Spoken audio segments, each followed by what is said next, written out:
I think with AI, what's interesting is like we all know it's here, and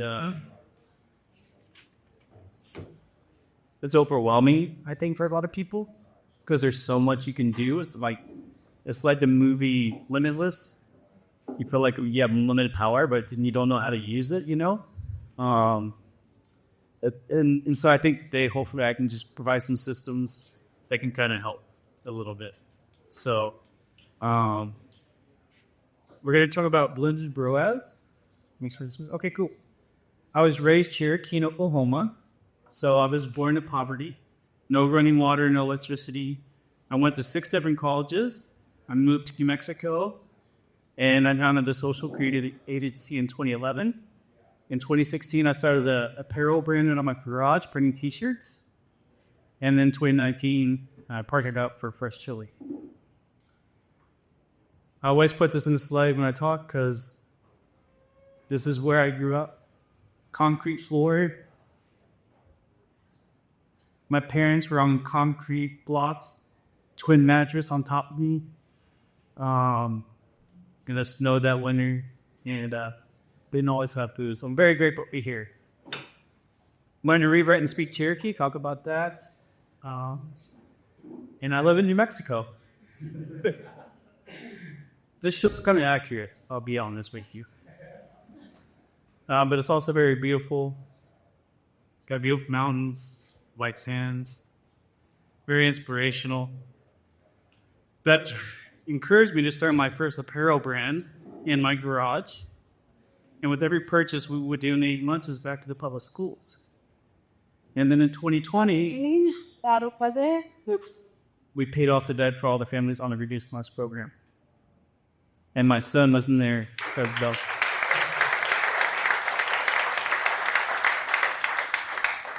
That story, let Da Vinci, Black Magic, if you know creative software, editing software, we actually did all the training material content for their guide. So if you've seen the Hollywood blockbuster, it was done with the editing software we did the create for. All right. Oregon Mountain Outfitters, Fresh Chile, the top 1%. Here we go. So New Mexico is the oldest story in America. I'm sorry, East Coast, but it's not you. It's not Christopher Columbus over here. It's actually from the Spanish, the oldest road in America, oldest farmlands in America, oldest grapes in America. It is the oldest history in America. So I love storytelling, and I love the history of Mexico. Lacan's number one producer, onions. Number one producer, cons. That's also a winery that I owned and sold as well. And Chile capital of the world. So hatch chili is like a very niche thing. When I tell people when I travel, what do you do? I say I sell salsa because it's a lot easier because they don't understand what hatch green chili is. But if you understand Napa is to wine, that's what chili is to, or hatch is chili. And my partner was making this, he's a roast beef developer, and he was making this in his kitchen with his wife. And he wanted to put it online. He was giving it out to real estate clients, didn't know how to sell it. It was his dad's recipe. And it was something he did with his wife every fall, Christmas, for gifts. So I had to craft a story, amplify the story, and hatch is a beautiful story. Tell your story. Okay, so I put this up here because no CRO expert would tell you to do this. But we have a lot of baby boomers who kind of, buy our products. And if you see an ad, you're going to go there and okay, well, what's Hatch Chili? Who is Fresh Chile? Might have become America's favorite salsa company. Sometimes you got to do things that are not sexy. Hey, you shake your head. You like it. I love it. The CRO guy's like, yes, okay, cool. Sometimes you don't worry about being cool for other people on Twitter, right? But just do what works, And going back to a couple of things today is founders and CEOs and marketers, we get in their own way, and we got to do what's effective for us. Product pages was another thing that was really a big unlock for us as well. Use those carousels in Shopify to explain every aspect of your product.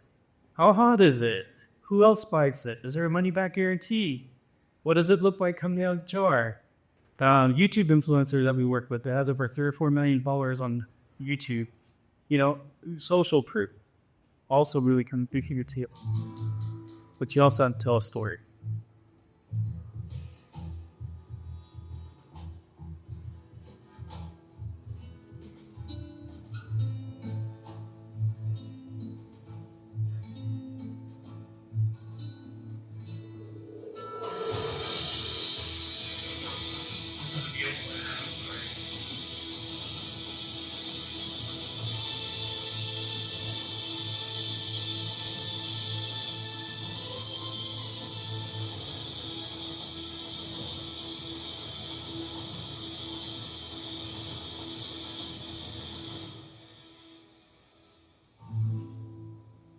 Example, the beautiful ad, well-produced ad.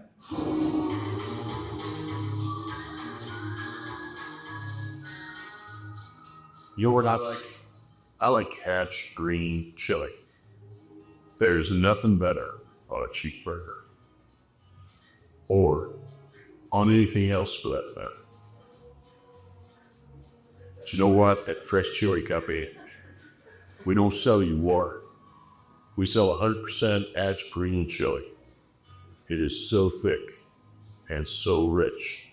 It's flame roasted, slightly sweet, just enough spice. And yep, I'm gonna need a fork for this one, because I like just a little cheeseburger with my Hatch green chili. Oh yeah. Eat more chili.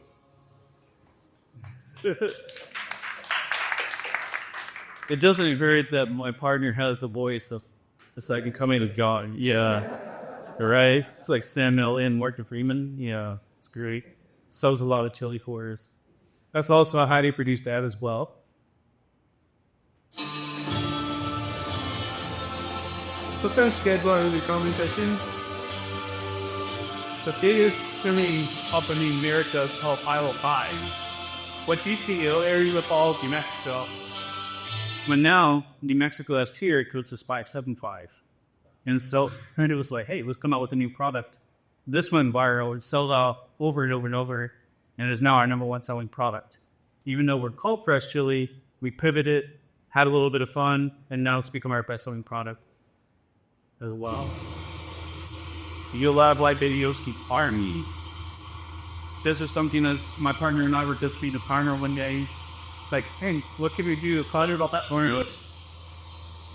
We guarantee it. That's the good rap. That was an organic video that I uploaded and it racked up 750,000 organic views like that. That was a buy signal for me to throw my ASC account. But what I kind of talk about today is a little bit about organic social, how to build a community. And this was a Slack message that I sent my team earlier, that I really wanted the best-in-class social media. It's something that I've done for other companies like Virgin Galactic and hospitals, university, and other Shopify brands. But I wanted to be best in class. I want to make sure that I'm a practitioner of what I do. So kind of came up with this formula that we were going to really educate our customers on Facebook, because people are doing this that fast. I mean, we sweat over all this creative and all these iterations and all this. It just be the algo. This just one's content. Just keep feeding it, So we kind of developed a system that would kind of work to help with that. And then we just kind of executed that system as well.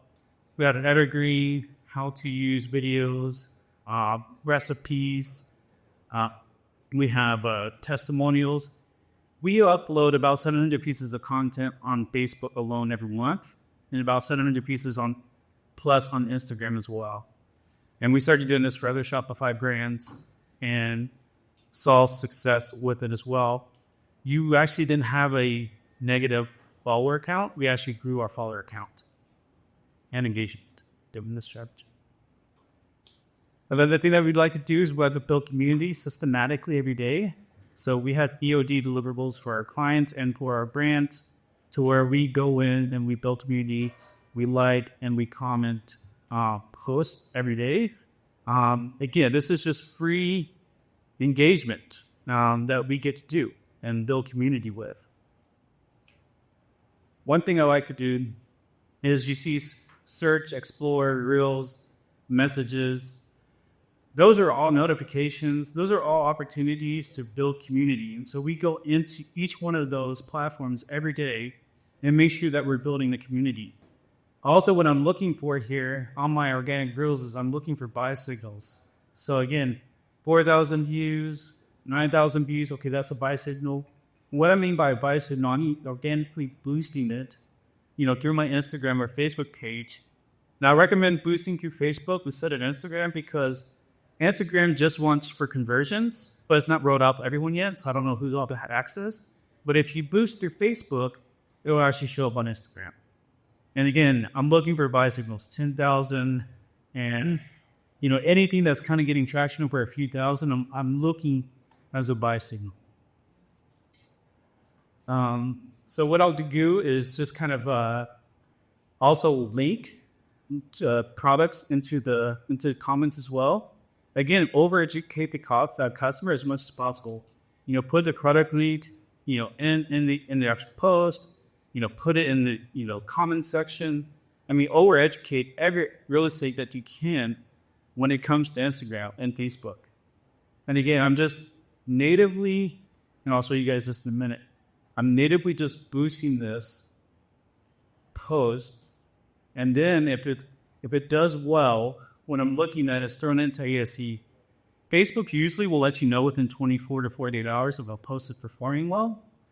Now, there is a little bit of pushback. Sometimes you got to give some creative a little bit longer, 7-10 days, right?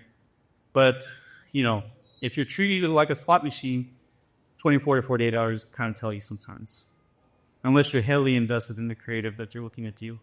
People ask me what to post. I say post everything. Because you don't know. I can't tell you how many static ads, how many ugly ads I think are ugly that have been our best performers. Oh, this is with Fresh Chile. People love Lightbox Chili Bowl. And again, that's an opportunity. Again, I know a lot of people don't like to be the face of their brand, but if you have someone who does that personality, who is able to communicate well, get them in front of your customers ASAP. It's going to be one of the biggest unlocks that you can have for your brand. This is my favorite one. You'll love this one. Don't have an ego. This right here, this is the ugliest looking thumbnail I could ever think of. I call this the ugly burrito. But again, this ugly burrito has sold so many jars of chili that I can't even... It surprises me. Again, don't have an ego about this stuff. Test and boost everything. Try everything. So again, as you can kind of see here, over here, we just kind of have all these kind of posts that have just been boosted. And basically, I'm just running one ASE account. Conversion overall for Meta year to date is over 3. So for Meta alone, that's not blended. That's just Meta. And so now, I don't have to really massage or update my ASE too much. But whenever it does kind of get out of whack, which kind of does sometimes, I'll just kind of boost more creative and try to find layers and throw them back in ASE. And sometimes another thing that I've done is I'll just turn off the ASE account on and off. I know that's probably not best practice. That's like on your mom, like, what's wrong with your router? I don't know. I'm telling you, Fossil Digital Group. I don't know. I think Andrew told me to do that. I did it, and it worked. So, all right. Okay. We also have a community group of 33,000 plus members now. They only post about Fresh Chile products. They can't post about our competitors. But this is where we really get to make our story the customer story. Because what we're able to really do is we took a weekly winner and we made a digital cookbook and a physical cookbook add up those weekly winners. So all of a sudden now, our customers are the hero of the story. Look at my recipe. Look at my story. And that's ultimately like some of the biggest success and that thing that we could have as a brand or for any brand is that if you can kind of take your product and make it part of their story. And that's why we have so many loyal customers. So again, this is a kind of post-purchase email that we do where they can download the recipe ebook for free. They also can get a physical copy. They can find more hatch recipes, or they can join the cooking group. Direct mail, there's another big one for us as well. Every purchase gives a thank you, a handwritten note from my partner and his wife. It's really not handwritten, though, thanks to these guys at Postpilot. And these are a lot of mail campaigns that we ran. What on average, what is the ROAS on direct mail? I know sometimes for us it's 6, 7, 8, 9x, but what are you guys kind of seeing across the board? Well, I was going to say, you got Sprout. Yeah. Sprout, so that take out some tier at 8, but as baseline rank for me, it's 4 to 5. Yeah. So probably around 2, 3 on that. Yeah. Yeah. So again, this is part of that blended ROAS approach. Really try to educate people, paid, social, and email, and physical as well with direct mail. That's where you're really going to see because the blended metrics really come into place. We're also starting a cookie show. Thanks to Andrew. Yeah. Thanks for all the video production guides today. We started a cookie show as well where we're taking some of our customers' recipes and turning it into weekly videos as too. Here that we have, again, this is kind of a little older video, but it's just showing some of our benchmarks. I like to benchmark against Heinz, French's, Chef Sauce, Vasco, Louisiana hot sauce, and how many pieces of content that we publish, and then how we stack up against them. And so a lot of these companies are losing net followers week over week, but we continue to outperform them as far as engagement goes and published content. So you can kind of see us climbing here. Everyone else is in the negative. But look at 0, 0, 0, 6. I mean, these companies, I don't know. Just try, show up. But, I mean, and again, like organic social strategy, it's one of those things where a lot of brands, they just think like, oh, paid's doing well for me. Like, you're cool with just paid doing well. You don't want to make it better. You don't want to have profits.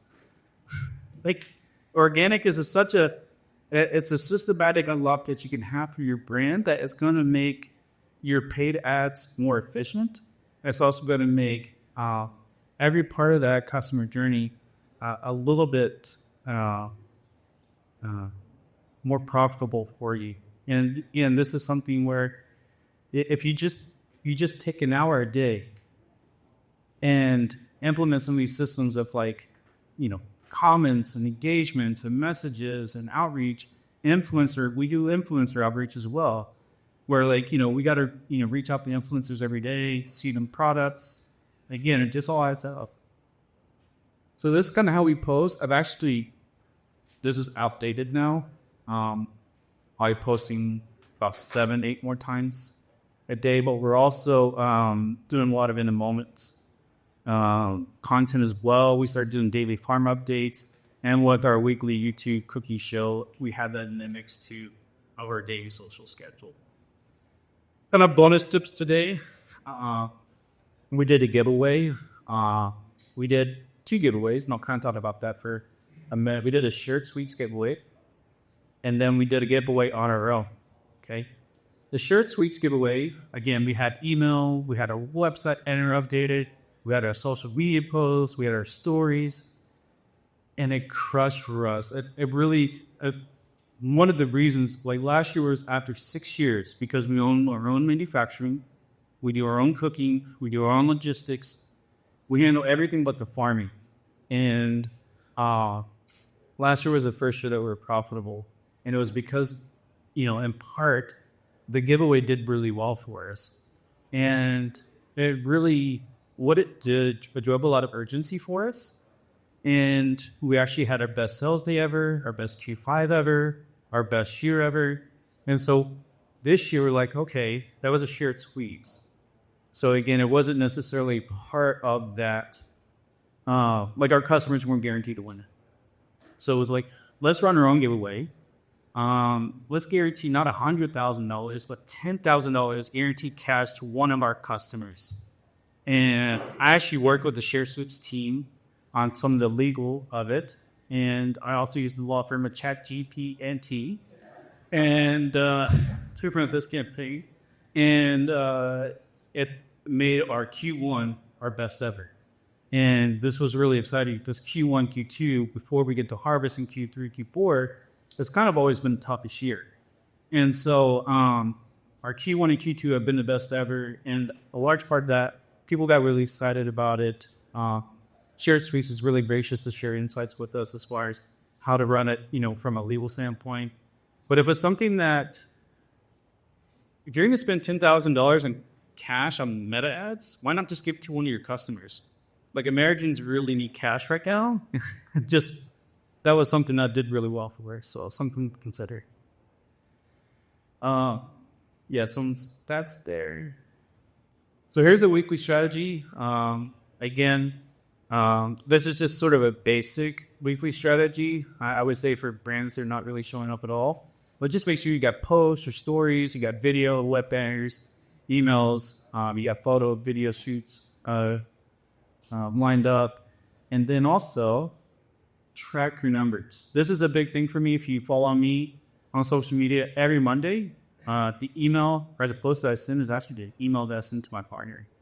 And it's one of the biggest things for me was just like tracking your metrics. I can't tell you how many brand owners don't even know their metrics. I mean, ask, or the marketers own the metrics. You got to know the metrics by the back of your hand, and you got to know where you're going. And so this is really important as well.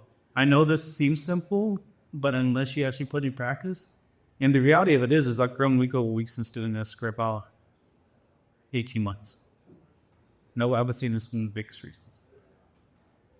Again, if you want to follow me online, connect with me, call me at Chris Wing Social, any platform. But other than that, I just really thank Johnny and the team, Upstack. Thank you guys.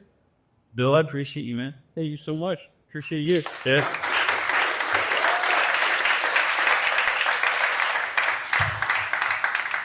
So I love that we waited until the end of the day to talk about organic social, bro. Like, for those who don't know that, I bang that drum all the time. Anybody have questions before I start getting them? Perfect. Obviously, this is very complex as the way you're describing it, but how did you get started with it in terms of like team structure? What did you decide to do? Like, what was that whole? I did the evolution of that as well. Yeah, I mean, I guess, like I said, I've done social media for like USA Today back in the day, back pre-Shopify. 2016 started my own Shopify brand. And so I think about this a lot. I obsess over it a lot, despite the thing that I kind of like, you can ask my team back there. I just talk about it way too much. I'm sorry, guys. But it is something where I put a lot of thought, I put a lot of practice. We do it for other people. We see it grow. And what the structure looks like is there is an EOD of engagement, messages, and if you DM me, I'll send you like our EOD. What else like? But we have a spreadsheet with consumer insights. We have a spreadsheet with influencers that we're seeding. Like it's very something where it's like AI can feel overwhelming. So like how do you put it in the system? And this isn't something that like chat operator really doesn't work for this type of stuff yet, right? So it's like you got to have a system in place. I will say that I can give you a system you can hire a VA to do it. Truly. The reason why someone would choose me is you have a strategist, you got anything outside the box. But if there's something that you have on your team, you have a VA, I can give you a playbook. Yeah. I just want to chime in on that because I think I said it before, right? My partner was a 15-year-old posting me every hour on the hour from midnight, right? So like, I think the complex version is how do you do what Chris just showed? I think you have to one, look at your own brand, but two, like just do anything. Because everybody wants to say that they don't, but the reality is that you could do something and it goes viral, and no one has any idea. especially on TikTok, right? You put any post up, and at second push, you have a bit that gets 7 million views. So like, really just path is shoot shots and not be afraid to do organic content. I think one thing I could kind of do real quick, if we want to kind of keep it old school, is can I change it to like a? You can do anything you want. Check this out. So, Shout out Zach. yeah, Zach Stuck, one of our clients, the Hollows, one of our clients, Zach Stuck, was on the moment with him yesterday. Like, how do we go deeper in our storytelling? So let's talk about it. Kind of the same thing where it's like every Shopify store follows the same framework. And this is just how I look at things. It's like I'll go into like any product. It'd be like, cool, here's one date, here's one post, here's a second post, here's a third post, here's a fourth post, here's a fifth, here's a sixth, here's a seventh. Okay, you got stars, got 8, got 9, okay, 10, 11, 12, 13, 14, 15. All I do is just chop all this stuff up in stories and posts, right? And so it's like, that for me is like, every piece of like real estate that you can have is like, again, we got testimonials, we got the new trail stop launch, we got the trade show, UGC influencer stuff that we suited. People knowing about kind of the discounts, what promotions are going on, some evergreen products. Every brand's a little different, but I would tell you that 99% of brands are not educating their customers enough. Just not. I mean, I see brands that have like no stories posted. I'm like, what do you mean? Post the story. It's free, you know? So that's the way I kind of look at content. It's just like you look at your Shopify PDP and just optimize it. Every touch point here is a post to be created or a story to be created. Definitely. Echo is really interesting about the basic Instagram separate split. Like, I feel like my team, the writer would look at our customer instead of giving up on like treating Facebook native. We treat Instagram native, drop there. The Facebook we just kind of like crop up line, right? What it sounds like a different approach to it, and I just love to hear a little bit more about like that thought process. Yeah, definitely. So like, we'll take, Hollow, for example, right? Once a very nicely curated feed.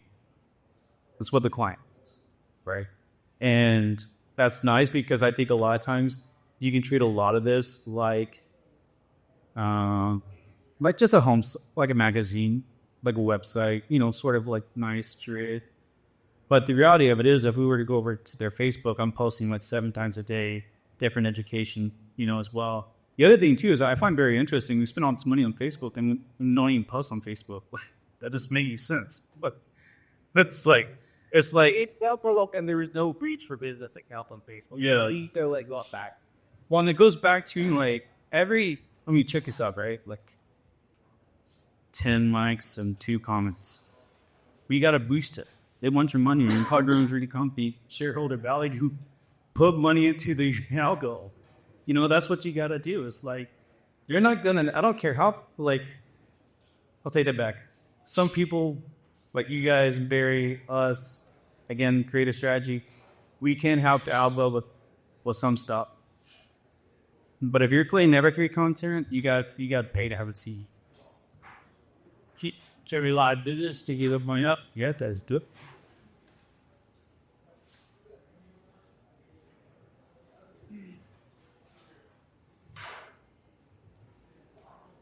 Did this one? Yeah, her bill. Not even verified. Check you out things too. Never were. And now they let everybody pay for it. We said F those guys. But I mean, same kind of idea. I would scroll now. Like, I'd say we probably had more posts, but anything that we had, you seen a giveaway, right? So we were talking before down in the system before, what's the surprise and the like. Every single week we do a giveaway added into it. Now I can see inside the likes and engagement of where we're kind of at. We get tons of engagement on these posts. This then tells Instagram that all of my future posts will be good, right? Treat organic the same way you would any platform. So I can trick the algorithm by doing giveaway that tomorrow when I post a drop, that post should immediately get over-delivered in my inventory because the last post I had are there. So if you back out again, we will alternate outside of when we're doing a drop. that piece of content right there that he's on the baseball field, if you can just pop that open, right? Like, this is just to get likes, to get views, and to tell the thing that the next thing I post over next. So we go back and forth between the creative pieces of content and product drops, because product drops hit fucking nothing, right? Or like you say, you got pay to play.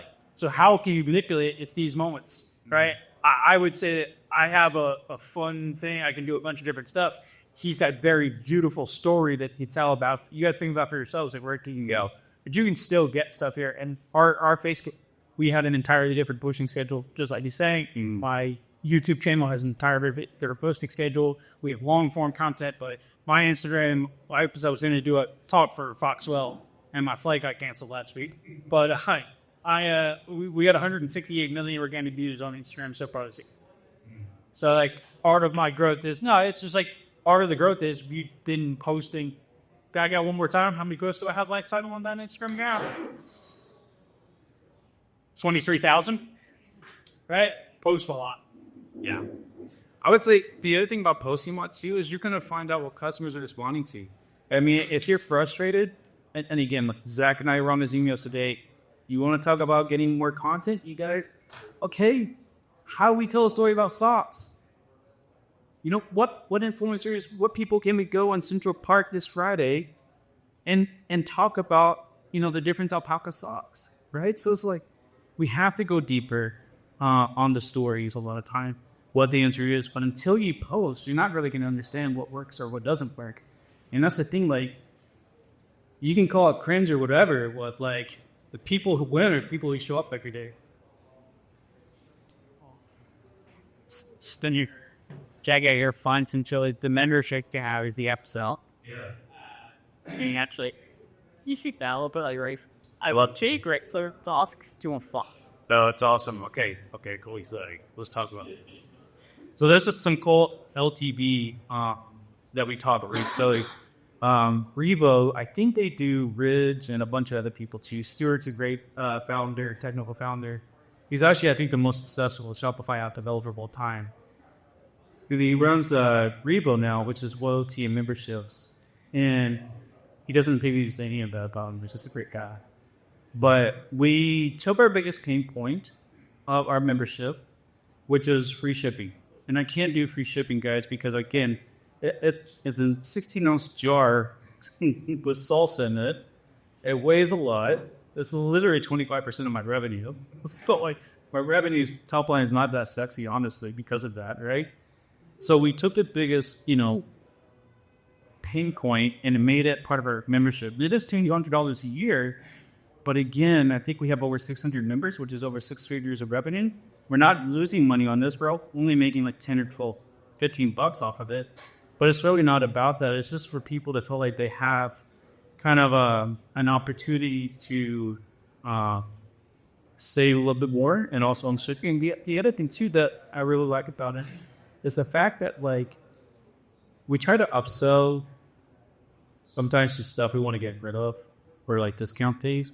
But like optimizing for LTV has been something that I just I used to do away the cookbook or discount the cookbook, and this is something that's really done well for us. And again, just builds more little customers. So if you look at the lifetime value of memberships, because my general manager and I just had this conversation, we had sold out 22 of our 26 in-season products before July 1st. Yeah. And I'm like, hey, dude, like, you didn't hold back product for members and subscribers. And he's like, well, it's only a small percentage. I'm like, okay, let me do some math for you. That's $3 million of lifetime revenue. Even if it seems like 600 members, let's look at that LTV. I want that $3 million. So let's not have to savvy. Everybody do it, Bryce.